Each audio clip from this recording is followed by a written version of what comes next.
Creators recently got 3 hours to play the brand new Elden Ring DLC before anyone, so today I'll be talking and showing everything we know gameplay wise. There will be no spoilers in this video. I know lots of people are worried about that, but today I'll be just going over the leveling system, new weapon types, new spells, new talismans and other additions. I'm not going to talk about anything with the bosses and spoilers, so let's get right into it. Creators only got to play a section of the map around half the size of Loomgrave, along with only 3 hours of play, so today we'll only be scraping the surface for the full DLC coming out. But first up we're going to be talking about the new leveling system. This is specific to the DLC like I said in my previous video, but now we actually know how this works. This is to balance the game so you're not max level beating every boss one shot in a couple hours. The new leveling system is called Shadow Realm Blessing. It's like how you level flasks in the basic game. You just have to consume this at different sites of grace. This increases your damage by 5% and gives you a plus 3% damage negation. All the stats will be highlighted yellow, so that's how you know what is doing what basically. These are pretty easy to get and they're pretty obvious to find. Now, the new weapons. This is going to be pretty long. There's going to be around 100 new weapons, yes 100, in just the DLC alone. Now obviously in the 3 hours of playing, the creators can't get these new weapons in a limited amount of time, but we're told around 100 will be in the DLC, including 8 new weapon types. There's going to be great katanas, hand-to-hand combat, which is very interesting to me, throwing weapons, thrusting shields, reverse hand swords,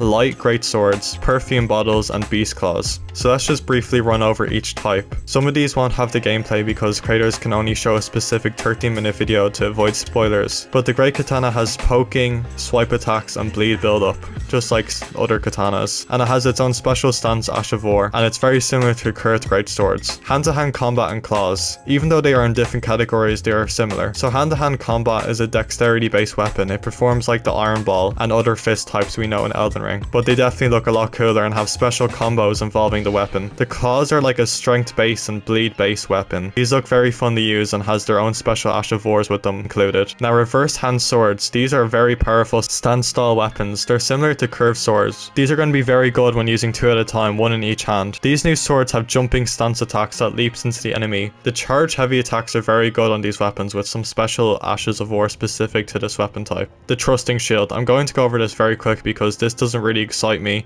and I doubt it excites many people. It's just a shield that you can attack with, so that's basically it. Now perfume bottles. Finally you can use these to attack enemies and look very sick while doing it. These don't consume FP, and I'm not saying these will be amazing, but you don't know. There is definitely going to be a talisman to help out for the perfume bottles, so who knows, there probably will be some specific OP perfume bottle with a build that you can do stupid damage with. And by the way, just look at the gameplay here, it looks very sick. Throwable weapons. These are basically to have a distance weapon with your light and heavy attacks that doesn't consume FP. These would be nice for range and chipping away at bosses. There is different weapon types in these throwable weapons, including axes, spears and grey hammers. All I care about is I can finally use a Kratos build with a throwable axe. By the way, my next video will be about Kratos build, so I hope to see you there. Now this doesn't consume FP when you throw it, so that's definitely a benefit, but it does have a lot of build up time to throw it and won't do lots of posture damage, but who cares, it looks cool. Last but not least on these different types of weapons is the light great swords. The weapon you see on screen is the Milady. The moveset is very smooth. The light attack is a mix of swipe and poke attacks. The heavy is a bunch of swipes. The Ash of War is specific to the light great swords. This is a cool looking stance where you can lunge or do a Millennia type flurry attack. The coolest thing about this weapon is the combos. It looks very smooth, so looking forward to this. Getting into the sorceries now. Up first we have the gravitational missile, another OP gravity spell. What a surprise. At 18 FP only. Basically what this does, this sucks enemies into this little black hole, doing damage per second,